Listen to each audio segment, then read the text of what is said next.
Hey, podcasters or podcaster to be. Welcome back to the Podcasting Problem Solver. I am Leah Bryant, your podcast producer, strategist, and founder of Leah Bryant Co., where we help business owners turn podcast ideas into intentional, strategic shows that actually support their business instead of becoming just another thing on the to-do list. But before we get started with today's topic, I've got to share this review that honestly made my whole week. It's from Chrissy, host of Old School Food Freedom. And she's not only a client, but she's also one of the kindest, compassionate ladies that I know. I will link her show below, so go check it out. But here is what she said. Podcasting Problem Solver is a fantastic show for anyone considering a podcast launch and for existing podcast hosts. Leah keeps each episode lighthearted, simple, informative, and fun. She's the podcast mentor you always wanted. Side note, I've been working with Leah Bryant Co. for a year and highly recommend her services. Our show has seen so much growth and improvement since onboarding. They feel like part of my team. I love that Leah has a show of her own now. I've already been inspired to make a change after just one episode. So, Chrissy, that means a lot coming from you. So thank you so very much for your sweet review and your support. And I love supporting your podcast and just really excited about the growth that we've seen in such a short amount of time by implementing just a few tweaks. So let's get started with today's episode. Let me guess. You finally hit publish on your first episode. Yay. But then the panic sets in. I hear it. Wait, where does it go? Do I have to upload it to Apple and Spotify? And what even is an RSS feed? If you've ever felt like the podcast distribution is some kind of secret underground tunnel only tech bros understand, do it with me. Deep breath. So I'm going to break it all down today. Where your podcast lives, how it gets to all the apps, and what you need to know to avoid the most common tech mistakes. But first, let's talk about what is an RSS feed anyway. So picture this. Your podcast is a box of gourmet cupcakes. Fun fact, in my mid to late 20s, I owned a cupcake business. So this is why you're going to have cupcake references every now and then.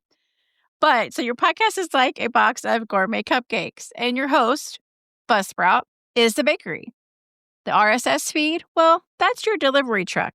It's a special URL with all your show's info, the title, the description, all the SEO goodness, cover art, and every episode you upload. And podcast platforms like Apple, Spotify, Amazon don't technically store your audio, but they subscribe to that feed, the same way listeners subscribe to your show. So every time you drop a new episode, here's what happens. You upload your audio to your host, like Buzzsprout. The RSS feed gets updated. The apps check that feed, and poof, your episodes appear. Except it's not magic. It's just clever internet plumbing. But here's a mindset shift I want you to lock in. Your podcast doesn't live on Apple or Spotify. It lives on your host, like Buzzsprout. Apple and Spotify, well, they're just streaming your show from an RSS feed, like glorified content portals. So choosing the right host really matters. Your host is your content headquarters, your command center, your digital storefront. It's where your branding lives, your categories, your show description, your SEO, all of that gets sent out through your feed. So when someone finds you on Apple Podcasts, thanks to that good SEO you've got working, that first impression, the title, the artwork, clarity of your niche, is all pulled from your feed. This is part of the attraction phase in my Seamless framework. Because if your show isn't set up to catch your ideal listener's attention or have that SEO working for them, they're going to scroll right past it. So how do you even get on Apple, Spotify, and all the other platforms? Well, once you've updated a trailer or your first episode, your host, especially if it's Buzzsprout, makes it easy to get listed.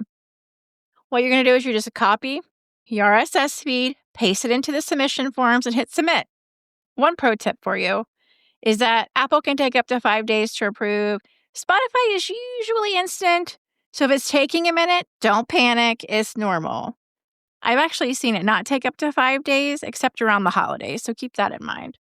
But once you're in, every episode you upload to your host gets pushed out everywhere automatically. No re-uploading, no tech gymnastics. Can we raise the roof for that? So we want to avoid rookie mistakes, right? So let me save you from these tech traps I see all the time. Like submitting an empty feed. You need a trailer or an episode uploaded first. Copying the wrong feed link. Use your public RSS feed, not a preview. If you're freaking out over slow updates, Apple caches content, so give it 24 to 48 hours. You could also do a manual refresh in your Apple Podcast Connect. And using a host that locks you in, some like Spotify podcasters limit your control. So this all falls under the execution in my seamless framework, where we get the tech working with you, not against you. So here's the truth. Your RSS feed isn't just a nerdy back-end thing. It's the highway your content rides on to reach the people who need it. And then your show is built with clarity and alignment. Every episode becomes a tool that builds trust and authority, reinforces your unique approach, educates your listeners, and moves them closer to working with you. You don't need to be a tech wizard, but what you do need is to understand how this engine drives growth to your brand. So, what if you didn't get on Amazon or iHeart right away? Completely fine. You can go back and submit your show later, even months in. In fact, I recommend doing a quarterly check-in to 1, make sure you're showing up everywhere your audience actually listens, 2, to update your description and branding as your business evolves, and 3, optimize based on what's working.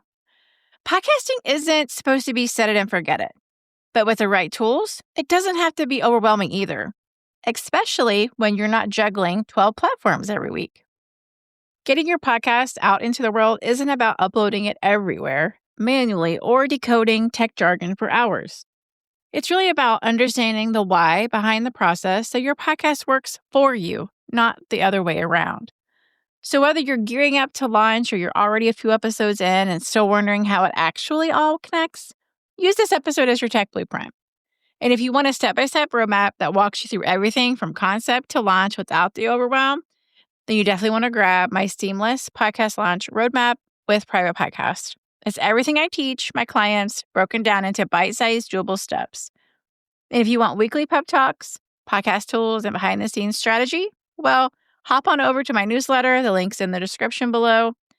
And until next time, keep it strategic, keep it simple, and keep it seamless. Thanks for tuning in.